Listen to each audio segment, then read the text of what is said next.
Hello, everyone. Good morning. Happy Monday. Hold on just a second. I'm going to test my sound. Hi, Rebecca Lynn. Hello, Krista. Thank you for joining me. I'm testing my sound. It's a delay between my phone and my computer. Hold on just a second. It is a huge delay.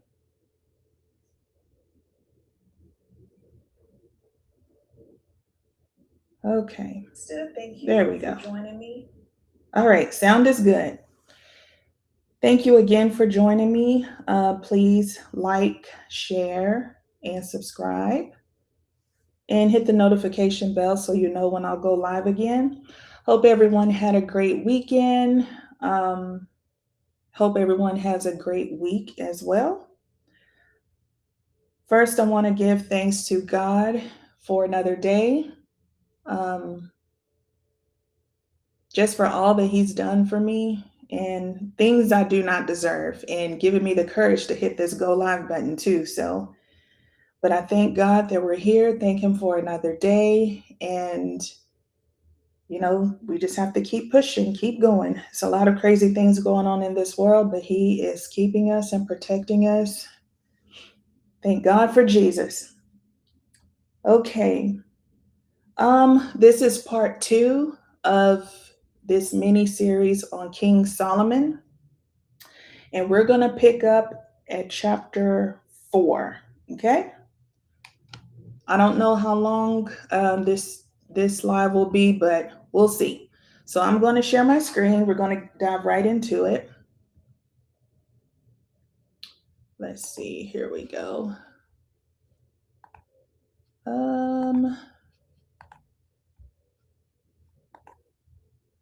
All right. Let's see if this thing works. It should work. All right. Yes. Glory to God. All right. I'm going to start on chapter 4. Again, that's in 1 Kings. I'm reading the King James Version. All right, I'm checking on something. Okay, there it goes. All right, here we go. Chapter 4, verse 1. So King Solomon was king over all Israel, and these were the princes which he had.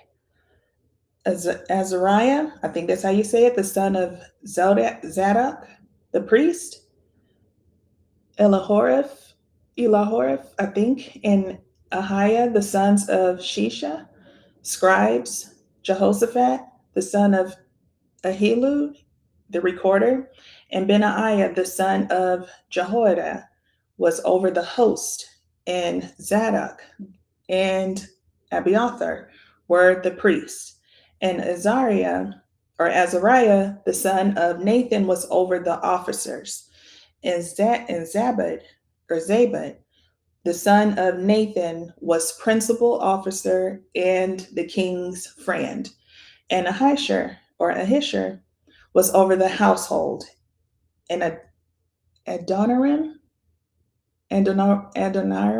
I'm not sure how to say these names, the son of Abda, was over the tribute. Now Solomon, his wisdom was shown when he selected his officials. His principal officers included important men of the days of David, who were Benaiah and Adoram, I think that's how you say the name, and certain kinsmen. Solomon appointed scribes and a chief officer over the district officials, Azariah, for civil affairs. Now, back in chapter 2 of 1 Kings, in verse 35, Solomon chose Benaiah to replace Joab as the commander of the army. Solomon's personal staff was a special advisor, the king's friend, a chief of protocol, the recorder, and a minister of palace and state to be over the household. Now, I'm going to jump ahead. We're going to stay in 1 Kings, and I'm going to go to chapter 18, and I'm going to read verse 18. It says, "And he answered, I have not troubled Israel, but thou and thy father's house, in that ye in that ye have forsaken the commandments of the Lord, and thou hast followed Balaam. Now, still in 2 Kings, I'm going to read chapter 18, verse 3. I'm going to go back to verse 3. It reads, it says, and Ahab called Obadiah, which was the governor of his house. Now, Obadiah feared the Lord greatly. Okay, so remember these two. Let's go to Isaiah chapter 22. And I'm going to read verse 15. It says, thus saith the Lord God of hosts, go, get thee unto this treasurer, even unto Shebna, which is over the house, and say, okay, so we have Obadiah, Eliakim, and Shebna. These were men who occupied those powerful positions, okay? Now let's go back to the text, 1 Kings chapter 4, and I'm on verse 7. It says, and Solomon had 12 officers over all Israel, which provided victuals for the king and his household. Each man his month and a year made provision. And these are their names: the son of Hur in Mount Ephraim, the son of Decher in Makaz, and in Shalbim, and Beth Shemesh, and Elon Beth Hanam. I think that's how you say it. The son of Hesed in Aruba. To him pertained Sokoth and all the land of Hepher. The son of Abinadab in all the region of Dor, which had Tepheth, the daughter of Solomon, to wife. Bana, the son of Ahilud, to him pertained Tanakh and Megiddo, and all Bethshan, which is by Zartana, beneath Jezreel, from Bethshan to Abel Mahola, I think that's how you say it, even unto the place that is beyond Jokneam.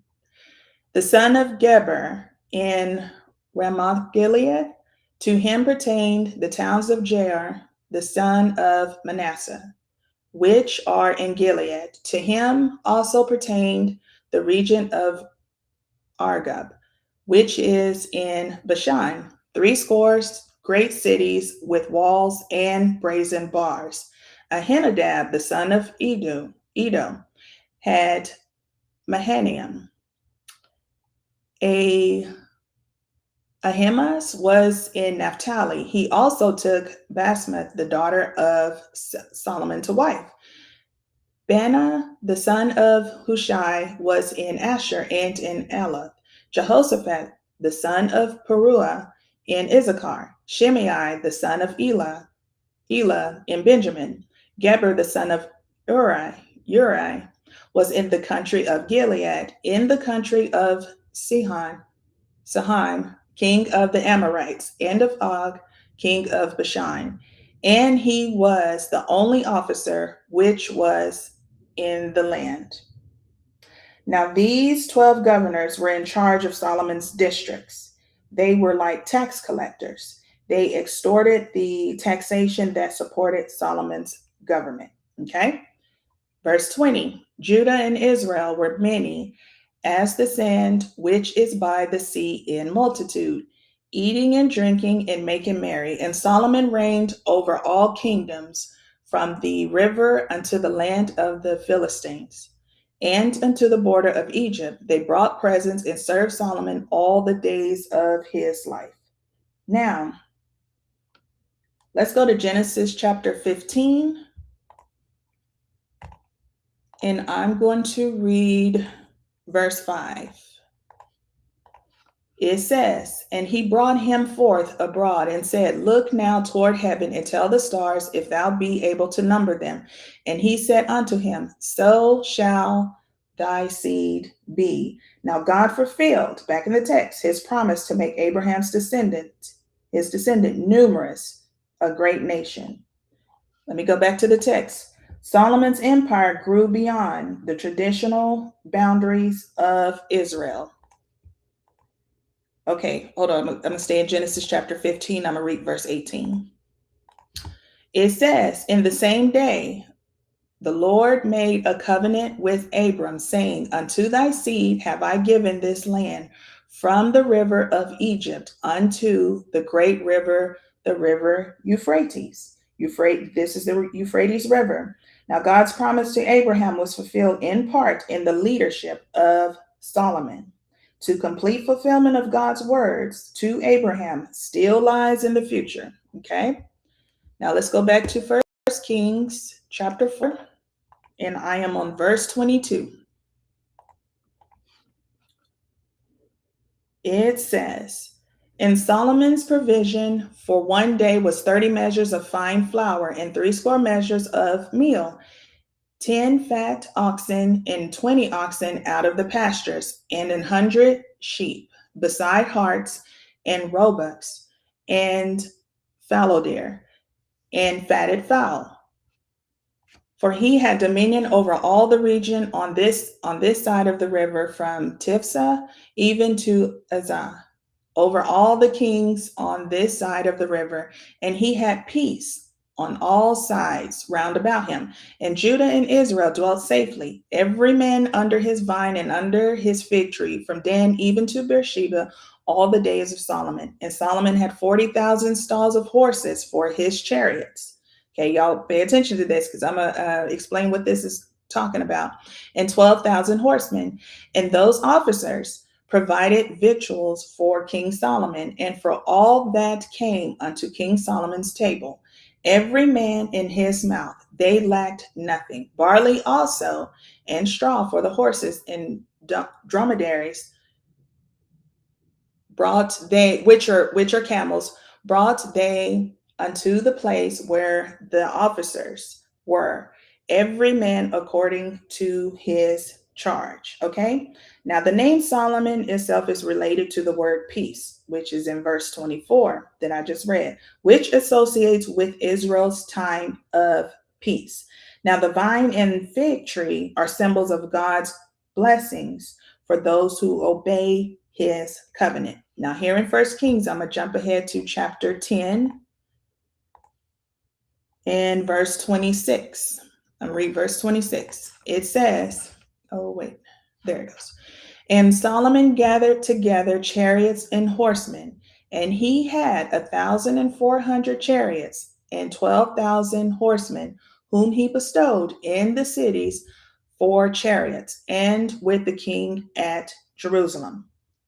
Now let's go to 2 Chronicles chapter 9, and I'm going to read verse 25.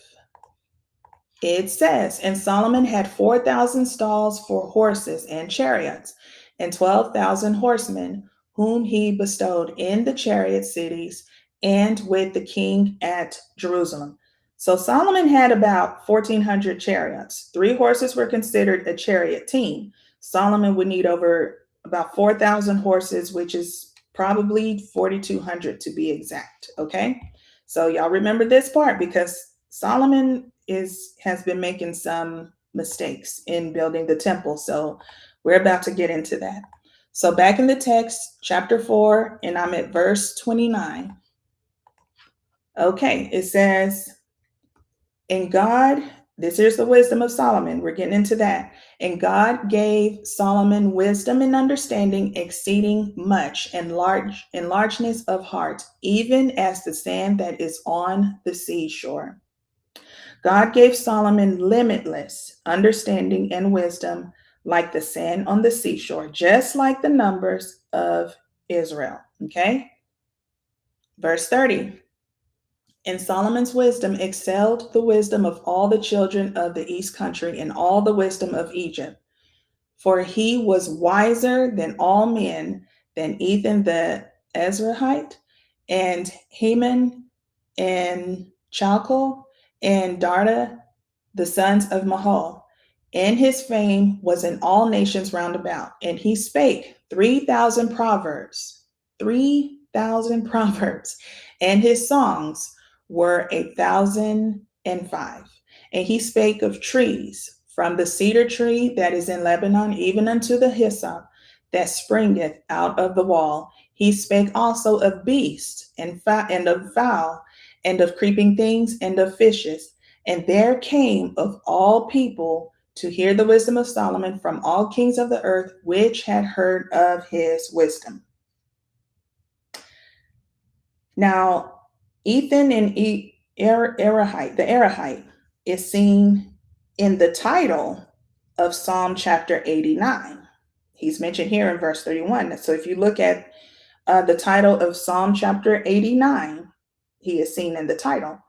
Solomon was the author of a large part of the book of Proverbs also, including Song of Solomon, Psalm chapter 72, Psalm chapter 132, Psalm chapter 127, and Ecclesiastes. All right. We are now on 1 Kings chapter 5. Okay. Now here, Solomon is preparing to build the temple. Okay. We're going to get into the mistakes that he made. And I'm on verse 1. And Hiram, king of Tyre, sent his servants unto Solomon, for he had heard that they had anointed him king in the room of his father. For Hiram was ever a lover of David. And Solomon sent to Hiram, saying, Thou knowest how that David, my father, could not build an house unto the name of the Lord his God for the wars which were about him on every side, until the Lord put them under the soles of his feet. But now the Lord my God hath given me rest on every side, so that there is neither adversary nor evil occurring. And behold, I propose to build an house unto the name of the Lord my God, as the Lord spake unto David my father, saying, Thy son, whom I will set upon thy throne in thy room, and shall build an house unto my name. Now therefore command thou that they hew me cedar trees out of Lebanon, and my servants shall be with thy servants. And unto thee will I give hire for thy servants according to all that thou shalt appoint. For thou knowest that there is not among us any that can skill to hew timber like unto the Sidonians. Okay, let's go to 2 Samuel chapter 5, and I'm going to read verses 11 and 12. It says, And Hiram, king of Tyre, sent messengers to David and cedar trees and carpenters and masons, and they built David an house. And David perceived that the Lord had established him king over Israel, and that he had exalted his kingdom for his people's sake. Hiram was David's ally and friend. Hiram was also the Phoenician king over Tyre. Okay, so still here in 2 Samuel, let's go to chapter 7, and I'm going to read verses 12 and 13. It says, And when thy days be fulfilled, and thou shalt sleep with thy fathers, I will set up thy seed after thee, which shall proceed out of thy bowels, and I will establish his kingdom. He shall build an house for my name, and I will establish the throne of his kingdom forever. Now, although God did not allow David to build the temple, David made preparations for it. So still here in 2 Samuel chapter 7, I'm going to read verses 4 through 7. It says, And it came to pass that night that the word of the Lord came unto Nathan, saying, Go and tell my servant David, Thus saith the Lord, Shalt thou build me an house for me to dwell in? Whereas I have not dwelt in any house since the time that I brought up the children of Israel out of Egypt, even to this day, but have walked in a tent and in a tabernacle.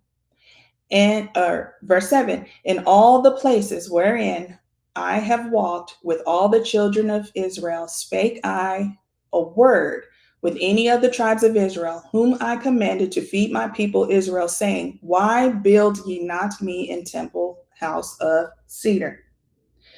God made it perfectly clear to David that he did not desire a temple. God never commanded Solomon to build a temple either. This is all Solomon's doing, and we're going to read about that. Let's jump to Acts, the book of Acts, chapter 7. And I'm going to read verses 44 through 46. It says, Our fathers had the tabernacle of witness in the wilderness, as he had appointed, speaking unto Moses that he should make it according to the fashion that he had seen, which also our fathers that came after brought in with Jesus into the possession of the Gentiles, whom God drave out before the face of our fathers unto the days of David, who found favor before God and desired to find a tabernacle for the God of Jacob. Now, this was Stephen talking here. Now, Stephen mentioned the tabernacle. Y'all notice the word tabernacle, not temple. He's talking about the tabernacle. The book of Hebrews talks about the significance of the tabernacle. Nothing about the temple Solomon built. God never approved the temple. Okay? Still here in Acts chapter 7, I'm going to read verse 39. It says, To whom our fathers would not obey, but thrust him from them, and in their hearts turned back again into Egypt. What is wrong with the temples is that it falsely claims that God is there, and he is not. Okay? Solomon's temple became a center of pagan worship and you can read that in Ezekiel chapter 8. Now, Ezekiel chapter 8, chapters 10 and 11 talks about the departure of God's spirit from it. Okay? We're about to get into what Solomon did, the mistakes he made. Okay, I'm looking in the chat. Hi, Laura Kay, Daryl, Joy, thank you for joining me. Love you all. Love you all in Christ. Thank you for joining me. Okay, this is King Solomon part 2. All right, so let me go back to the text. I'm in 1 Kings. I'm on chapter 5, verse 7. All right. And it came to pass, when Hiram heard the words of Solomon, that he rejoiced greatly and said, Blessed be the Lord this day, which hath given unto David a wise son over this great people. Hiram recognized that God, the God of Israel. Okay. Verse 8. And Hiram sent to Solomon, saying, I have considered the things which thou sentest to me for, and I will do all thy desire concerning timber of cedar and concerning timber of fir. My servants shall bring them down from Lebanon unto the sea, and I will convey them by sea in floats unto the place that thou shalt appoint me, and will cause them to be discharged there. And thou shalt receive them, and thou shalt accomplish my desire in giving food for my household. So Hiram gave Solomon cedar trees and fir trees according to all his desire. And Solomon gave Hiram 20,000 measures of wheat for food and to his household, and 20 measures of pure oil. Thus gave Solomon to Hiram year by year. And the Lord gave Solomon wisdom as he promised him. And there was peace between Hiram and Solomon, and they two made a league together. Solomon would pay Hiram and his servants. Okay. Let's go to 1 Kings. Well, we're still in 1 Kings. I'm going to go to chapter 9. I'm going to read verses 10 through 14. It says, And it came to pass at the end of 20 years, when Solomon had built the two houses, the house of the Lord and the king's house, Now Hiram, the king of Tyre, had furnished Solomon with cedar trees and fir trees, and with gold according to all his desire. That then King Solomon gave Hiram 20 cities in the land of Galilee. And Hiram came out from Tyre to see the cities which Solomon had given him, and they pleased him not.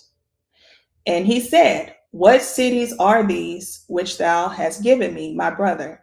And he called them the land of Cabal unto this day. And Hiram sent to the king 60 talents of gold. Hiram also provided gold to Solomon here as well. Now, back in the text, pure gold, pure oil in verse 11 was a large amount that Solomon paid annually to Hiram. Okay. Now, here in 1 Kings, I'm going to jump to chapter 11, and I'm going to read verses 1 through 5. And it says, But King Solomon loved many strange women, together with the daughter of Pharaoh, women of the Moabites, and Ammonites, Edomites, Zidonians, and Hittites, of the nations concerning which the Lord said unto the children of Israel, Ye shall not go into them, neither shall they come in unto you, for surely they will turn away your heart after their gods.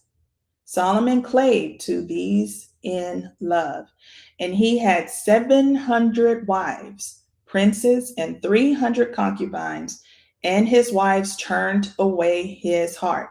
For it came to pass when Solomon was old that his wives turned away his heart after other gods, and his heart was not perfect with the Lord his God, as was the heart of David his father. For Solomon went after Ashtoreth, the goddess of the Zidonians, and after Milcom, the abomination of the Ammonites. Solomon sealed an alliance with Hiram, and Solomon loved strange women. Okay, let's go back to chapter 5, and I'm at verse 13. Hi, Katie Ray. Thank you for joining me. Okay, verse 13. And King Solomon raised a levy out of all Israel, and the levy was 30,000 men. And he sent them to Lebanon, 10,000 a month by courses. And a month they were in Lebanon, and 2 months at home in Adoniram, I think that's how you say it, was over the levy. And Solomon had 70,000 that bare burdens, and 80,000 hewers in the mountains, beside the chief of Solomon's officers, which were over the work, 3,300, which ruled over the people that wrought in the work. And the king commanded, and they brought great stones, costly stones, and hewed stones to lay the foundation of the house. And Solomon's builders and Hiram's builders did hew them, and the stone squares. So they prepared timber and stones to build the house. The 30,000 men were citizens of Israel, and Solomon referred to them as his servants. The forced labor was also introduced by David in Israel. Okay, now we are going to 1 Kings. We're in chapter 6. Now here, Solomon begins to build the temple. Okay, verse 1, chapter 6. And it came to pass in the 480th year after the children of Israel were come out of the land of Egypt, in the 4th year of Solomon's reign over Israel, in the month of Ziph, which is the 2nd month, that he began to build the house of the Lord. And the house which King Solomon built for the Lord, the length thereof was 80 cubits, and the breadth thereof 20 cubits, and the height thereof 30 cubits.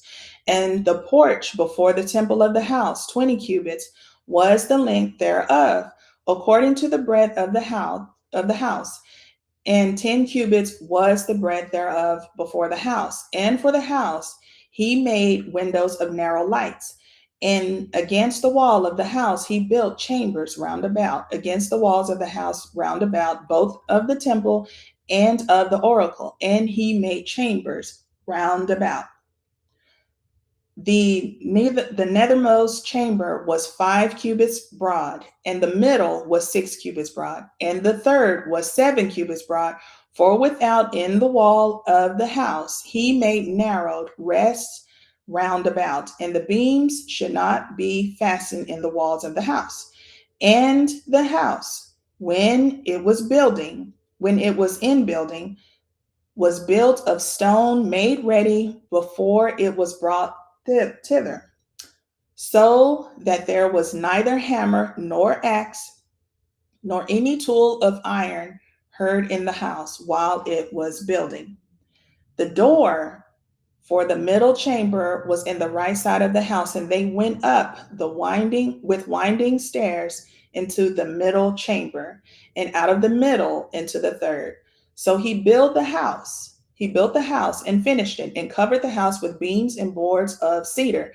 And then he built chambers against all the house, 5 cubits high, and they rested on the house with timber of cedar. Now, in verse 1, this is an important verse because of the date of the Exodus. Now, many scholars have said that this was the time of the Exodus here in verse 1, where it says, "And it came to pass in the 480th year after the children of Israel were come out of the land of Egypt, in the 4th year of Solomon's reign over Israel, in the month Ziph, which is the 2nd month, that he began to build the house of the Lord." So, talking about the 480th year, okay? After the children of Israel were come out of the land of Egypt, all right?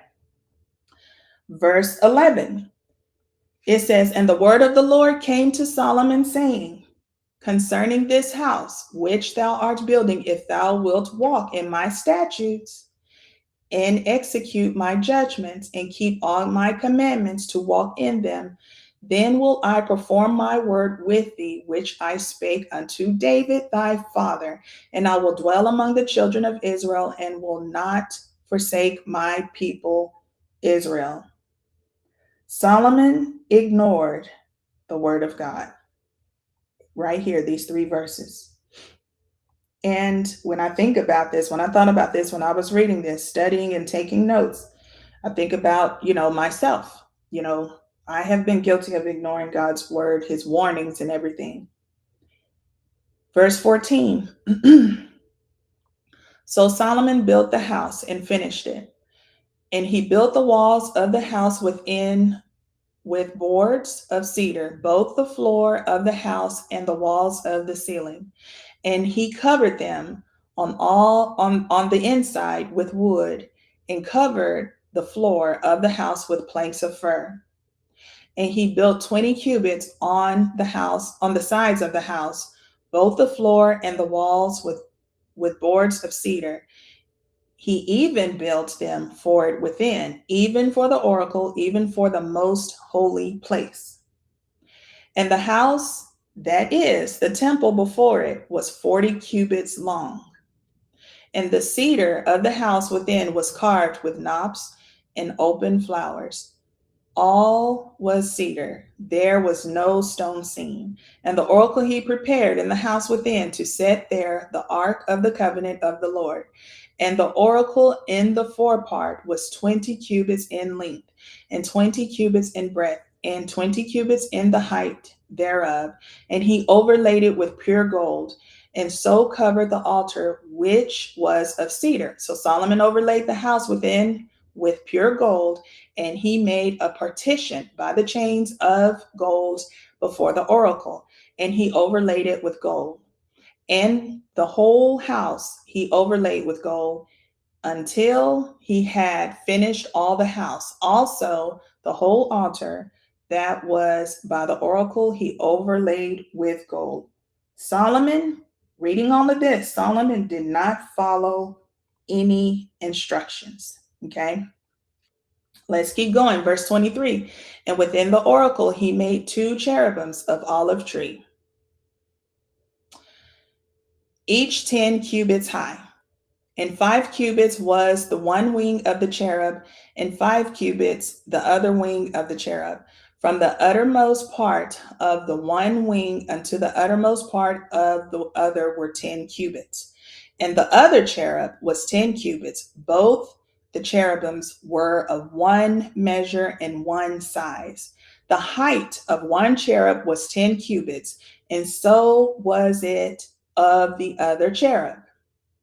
And he set the cherubims within the inner house, and they stretched forth the wings of the cherubims, so that the wing of the one touched the other wall, and the wing of the other cherub touched the other wall, and their wings touched one another in the midst of the house. And he overlaid the cherubims with gold. Solomon disregarded the pattern God gave Moses for the tabernacle.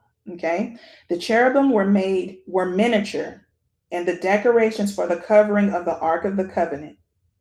Solomon made them large, really large here. Solomon did not do the will of God. He did what he wanted to do. Okay. Verse 29, we're going to keep going. It says, and he carved the walls of the house round about with carved figures of cherubims and palm trees and open flowers within and without. And the floor of the house he overlaid with gold within and without. And for the entering of the oracle, he made doors of olive tree. The lintel and side posts were a fifth part of the wall. The 2 doors also were of olive tree, and he carved upon them carvings of cherubims and palm trees and open flowers, and overlaid them with gold, and spread gold upon the cherubims and upon the palm trees. So also made he for the door of the temple post of olive tree, a fourth part of the wall. And the 2 doors were of fir tree. The 2 leaves of the one door were folding, and the 2 leaves of the other door were folding. And he carved thereon cherubims and palm trees and open flowers, and carved them with gold fitted upon the carved work. And he built the inner court with 3 rows of huge stone and a row of cedar beams. Solomon left out the veil that God ordained to screen off the Holy of Holies, which was part of the tabernacle that represented Christ. Okay, let's go to Matthew chapter 27. And I'm going to read verse 51.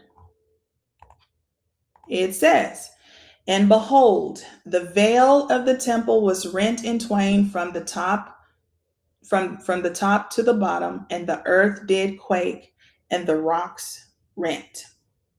The veil was included when the temple was rebuilt, but Solomon left the veil out. Okay, let's go back to the text, back in 1 Kings. Oh, hold on. Here we go. 1 Kings chapter 6, and I am on verse 37. It says, in the 4th year was the foundation of the house of the Lord laid in the month Ziph. And in the 11th year, in the month Bul, which is the 8th month, was the house finished throughout all the parts thereof, and according to all the fashion of it. So was he 7 years in building it. The temple Solomon built was large and had beautiful structures, but it was not according to God's will. The temple Solomon built would be today worth billions, probably trillions, because of the pure gold. Okay. All right. Chapter 7, verse 1. We're going to continue with all the errors that Solomon is making or had made. But Solomon was building his own house 13 years, and he finished all his house. He built also the house of the forest of Lebanon. The length thereof was 100 cubits, and the breadth thereof 50 cubits, and the height thereof 30 cubits, upon 4 rows of cedar pillars, with cedar beams upon the pillars. And it was covered with cedar above upon the beams that lay on 45 pillars, 15 in a row. And there were windows in 3 rows, and light was against light in 3 ranks. And all the doors and posts were square with the windows, and light was against light in 3 ranks. And he made a porch of pillars. Okay, remember the pillars. The length thereof was 50 cubits, and the breadth thereof 30 cubits, and the porch was before them. And the other pillars and the thick beam were before them. Then he made a porch for the throne where he might judge, even the porch of judgment, and it was covered with cedar from one side of the floor to the other. And his house where he dwelt had another court within the porch, which was of the like work. Solomon made also an house for Pharaoh's daughters, whom he had taken to wife, like unto this porch. Solomon's project for his own house was number 1, the house of the forest of Lebanon; 2, the pillar hall and porch; 3, the room and judgment hall; 4, Solomon's own dwelling; and 5, the house for Pharaoh's daughter. Now the forest of Lebanon was used as an armory. The pillar hall and porch was a row of pillars, a colonnade. The hall of judgment was where the king would decide cases. Okay. Verse 9, it says, all these were of costly stones, according to the measures of huge stones, sawed with saws within and without, even from the foundation upon unto the coping, and so on the outside toward the great court. And the foundation was of costly stones, even great stones, stones of 10 cubits and stones of 8 cubits. And above were costly stones, after the measures of huge stones and cedars. And the great court round about was 3 rows of huge stones, and a row of cedar beams, both for the inner court of the house of the Lord, and for the porch of the house. These were Solomon's private buildings. Okay. Verse 13, and King Solomon sent and fetched Hiram out of Tyre. He was a widow's son of the tribe of Naphtali, and his father was a man of Tyre, a workman in brass, and he was filled with wisdom and understanding and cunning to work all works in brass. And he came to King Solomon and wrought all his work. Oops, went too far up. Okay. For he cast 2 pillars of brass of 18 cubits high apiece, and a line of 12 cubits did compass either of them about. And he made 2 chapiters of molten brass to set upon the tops of the pillars. The height of the one chapiter was 5 cubits, and the height of the other chapiter was 5 cubits. And nets of checker work and wreaths of chain work for the chapiters which were upon the top of the pillars, 7 for the one chapiter and 7 for the other chapiter. And he made the pillars in 2 rows round about upon the one network to cover the chapiters that were upon the top with pomegranates. And so did he for the other chapiter. And the chapiters that were upon the top of the pillars were of lily work in the porch 4 cubits. And the chapiters upon the 2 pillars had pomegranates also above, over against the belly which was by the network. And the pomegranates were 200 in rows round about upon the other chapiter. And he set up the pillars in the porch of the temple, and he set up the right pillar and called the name thereof Jeshan. And he set up the left pillar and called the name thereof Boaz. And upon the top of the pillars was lily work. So was the work of the pillars finished. Okay? There was never any justification of Solomon placing the pagan pillars in this temple. The pillars were common with other pagan temples in the east. Hiram's father was Phoenician and married a widow of the tribe of Naphtali. Now Hiram was a master craftsman like his father, and his work was the pillars of bronze. Now in verse 21, Jashan, I think that's how you say his name, and Boaz were mentioned, and pillars were named after them. Now, I read about them when I did the story of Ruth. God's name was not on the pillars, okay? God did not name them. Hiram named them, and Hiram may have been pagan. When Israel entered Canaan, it was filled with shrines, temples, and high places where pagan worship took place, like all pagan places. Now let's go to Deuteronomy chapter 12. And I'm going to read verse 3. We're almost done for today. I'm about to wrap up this chapter. I'm going to keep it short because the next chapter is very long. Okay. It says, and ye shall overthrow their altars and break their pillars and burn their groves with fire. And ye shall hew down the graven images of their gods and destroy the names of them out of that place. The pagan temples had pillars.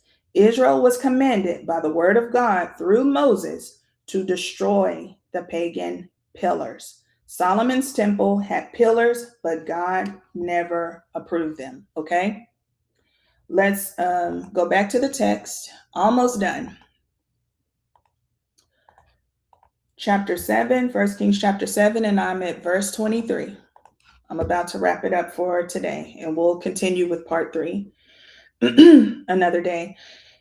It says, and he made a molten sea, 10 cubits from the one brim to the other. It was round all about, and his height was 5 cubits, and the line of 30 cubits did compass it round about. And under the brim of it round about, there were knobs compassing it, 10 in a cubit, compassing the sea round about. The knobs were cast in 2 rows when it was cast.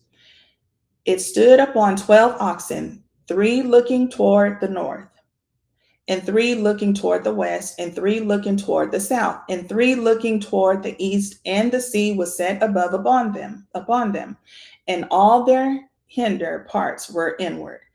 And it was an hand breadth thick, and the brim thereof was wrought like the brim of a cup, with flowers of lilies. It contained 2,000 baths. Let's look at Exodus chapter 20. Exodus chapter 20, and y'all will be familiar with this. I'm going to read verses 4 and 5. Here's where the 10 commandments are, okay? Verses 4 and 5, it says, thou shalt not make unto thee any graven image or any likeness of anything that is in heaven above, or that is in the earth beneath, or that is in the water under the earth. Thou shalt not bow down thyself to them, nor serve them. For I, the Lord thy God, am a jealous God, visiting the iniquity of the fathers upon the children unto the 3rd and 4th generation of them that hate me. Solomon disregarded God's commandment. It's right here, okay? Let's go back to the text. I'm just about done. I'm going to finish out chapter 7. Okay, and I'm on verse 27. It says, and he made 10 bases of brass 4 cubits was the length of one base, and 4 cubits the breadth thereof, and 3 cubits the height of it. And the work of the bases was on this manner. They had borders, and the borders were between the ledges. And on the borders that were between the ledges were lions, oxen, and cherubim. And upon the ledges there was a base above, and beneath the lions and oxen were certain additions made of thin work. And every base had 4 bracing wheels and plates of brass, and the 4 corners thereof and had undersetters. Under the laver were undersetters molten, and at the side of every addition. And the mouth of it within the chapiter and above was a cubit, but the mouth thereof was round after the work of the base, a cubit and a half. And also upon the mouth of it were gravings with their borders, 4 square, not round. And under the borders were 4 wheels, and the axletrees of the wheels were joined to the base. And the height of the wheel was a cubit and half a cubit. And the work of the wheels was like the work of a chariot wheel, their axletrees and their naves and their fellows and their spokes were all molten. And there were 4 undersetters to the 4 corners of one base, and the undersetters were of the very base itself. And in the top of the base was there a round compass of half a cubit high, and on the top of the base the ledges thereof and the borders thereof were of the same. For on the plates of the ledges thereof and on the borders thereof he graved cherubims, lions, and palm trees, according to the proportion of everyone, and additions round about. After this manner he made the 10 bases. All of them had one casting, one measure, and one size. Then made he 10 lavers of brass. One laver contained 40 baths, and every laver was 4 cubits, and upon every one of the 10 bases, one laver. And he put 5 bases on the right side of the house, and 5 on the left side of the house. And he set the sea on the right side of the house eastward, over against the south. The 10 lavers were used for rinsing the burnt offerings. Okay. And let's see, let's go to 2 Chronicles chapter 4, and I'm going to read verse 6. We're almost done, y'all. It says, he made also 10 lavers. Here it is. And put 5 on the right hand and 5 on the left to wash in them. Such things as they often as they offered for the burnt offering, they washed in them. But the sea was for the priest to wash in. Okay. The 10 lavers were used for rinsing the burnt offerings. All right, let's go back to the text. 1 Kings chapter 7, and I am at verse 40. It says, and Hiram made the lavers and the shovels and the basins. So Hiram made an end of doing all the work that he made King Solomon for the house of the Lord. The 2 pillars and the 2 bowls of the chapiters that were on the top of the 2 pillars, and the 2 networks to cover the 2 bowls of the chapiters, which were upon the top of the pillars, and 400 pomegranates for the 2 networks, even 2 rows of pomegranates for one network, to cover the 2 bowls of the chapiters that were upon the pillars, and the 10 bases, and 10 lavers on the bases, and 1 sea, and 12 oxen under the sea, and the pots, and the shovels, and the basins, and all these vessels which Hiram made to King Solomon for the house of the Lord were of bright brass. In the plain of Jordan did the king cast them, in the clay ground between Succoth, I think that's how you say it, and Zarthan. And Solomon left all the vessels unweighed because they were exceeding many. Neither was the weight of the brass found out. Okay, let's go to Exodus chapter 30. Solomon is really messing up here. It really messed up. Okay, Exodus chapter 30, and I'm going to read verses 2 through 4. It says, a cubit shall be the length thereof, and a cubit the breadth thereof. 4 shall it be, and 2 shall be the height thereof. The horns thereof shall be of the same, and thou shalt overlay it with pure gold, the top thereof and the sides thereof round about, and the horns thereof, and thou shalt make unto it a crown of gold round about. The 2 golden rings shalt thou make to it under the crown of it. By the 2 corners thereof, upon the 2 sides of it, shalt thou make it. And they shall be for places for the staffs, to bear it withal. The golden altar replaced the altar of incense. Okay, let's go to 2 Chronicles chapter 4. And I'm going to read verse 8. It says, and he made he made also 10 tables and placed them in the temple, 5 on the right side and 5 on the left. And he made 100 basins of gold. Now, these are the 10 golden tables, talking about the 10 golden tables. Let's go back to the book of Exodus, and I'm going to go to chapter 25. I'm going to go through this kind of fast because I'm about to wrap it up. And I'm going to read verses 23 through 30. Okay. It says, thou shalt also make a table of shittim wood. 2 cubits shall be the length thereof, and a cubit the breadth thereof, and a cubit and a half the height thereof. And thou shalt overlay it with pure gold, and make thereto a crown of gold round about. And thou shalt make unto it a border of an hand breadth round about, and thou shalt make a golden crown to the border thereof round about. And thou shalt make for it 4 rings of gold, and put the rings in the 4 corners that are on the 4 feet thereof. Over against the border shall the rings be for places of the staffs to bear the table. And thou shalt make the staffs of shittim wood, and overlay them with gold, that the table may be borne with them.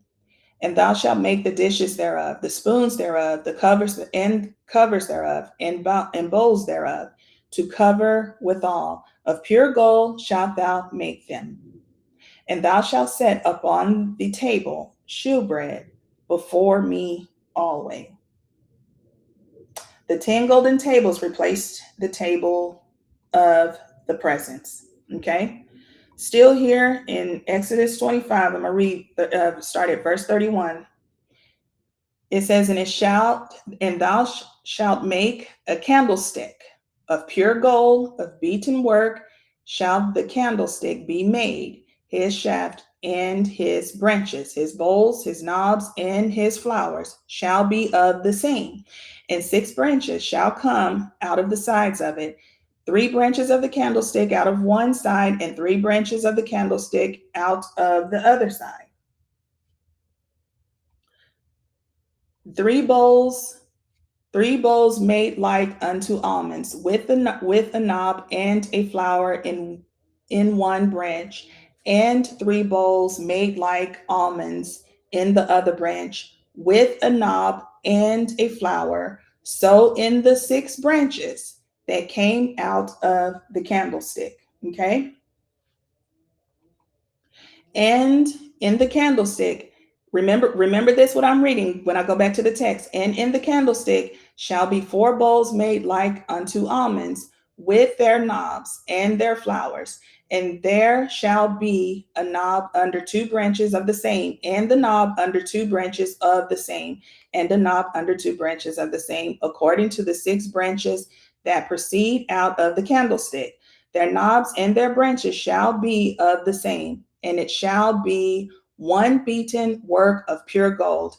And thou shalt make the 7 lamps thereof, and they shall light the lamps thereof, that they may give light over against it, and the tongs thereof and the snuff dishes thereof shall be of pure gold, and of talent of pure gold shall he make it with all these vessels, and look that thou make them after their pattern, which was showed thee in the mount. Okay,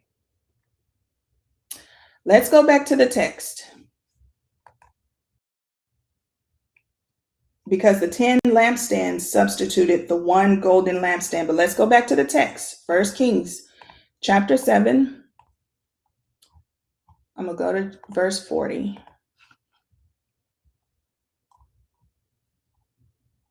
I'm sorry, not for verse 40. I'm going to verse 48. But as y'all see, this here is like a whole mess that Solomon made. It is not what God told him to do. Okay, we're at verse 48. It says, in Solomon, I'm going to read the rest of the chapter and I'm going to wrap it up. And Solomon made all the vessels that pertained unto the house of the Lord, the altar of gold and the table of gold, whereupon the showbread was, and the candlesticks of pure gold, 5 on the right side and 5 on the left, before the oracle, with the flowers and the lamps and the tongs of gold, and the bowls and the snuffers, and the basins and the spoons, and the censers of pure gold, and the hinges of gold, both for the doors of the inner house, the most holy place, and for the doors of the house, to wit, of the temple. So was ended all the work that King Solomon made for the house of the Lord, and Solomon brought in the things which David his father had dedicated. Even the silver and the gold and the vessels did he put among the measures of the house of the Lord. So, yeah, Solomon made a mess. Now let's go real quick before I wrap it up. I'm about to wrap it up. Let's go to Exodus chapter 25 real quick. And I'm going to read verses 31 and 32. It says, and thou shalt make a candlestick of pure gold. I just read this. Of beaten work shall the candlestick be made. His shaft and his branches, his bowls, his knobs, and his flowers shall be of the same. And 6 branches shall come out of the sides of it, 3 branches of the candlestick out of the one side, and 3 branches of the candlestick out of the other side. God specifically required that the sacred candlestick should have 3 branches. Solomon's had 10, 5 on each side. Centuries later, when the Jews rebuilt the temple, they changed Solomon's errors and returned to the veil for the Holy of Holies instead of folding doors, and had 7 branched candlesticks instead of 10. Okay, let's go to Matthew chapter 21, and I'm gonna end it. Okay, thank y'all for sticking with me. So Matthew chapter 21, I'm gonna read verse 13. It says, and said unto them, it is written, my house shall be called the house of prayer, but ye have made it a den of thieves. The second temple became a den of thieves. Okay. One of many one of many that was left out of this chapter that I just read was the construction of the great altar that was supposed to stand in the outer court. The temple was a tragedy, but God's spirit was associated with it until the times of Ezekiel, and was a measure of the Lord's infinite mercy and forgiveness. After God's spirit renounced the pagan temple in Ezekiel chapter 8,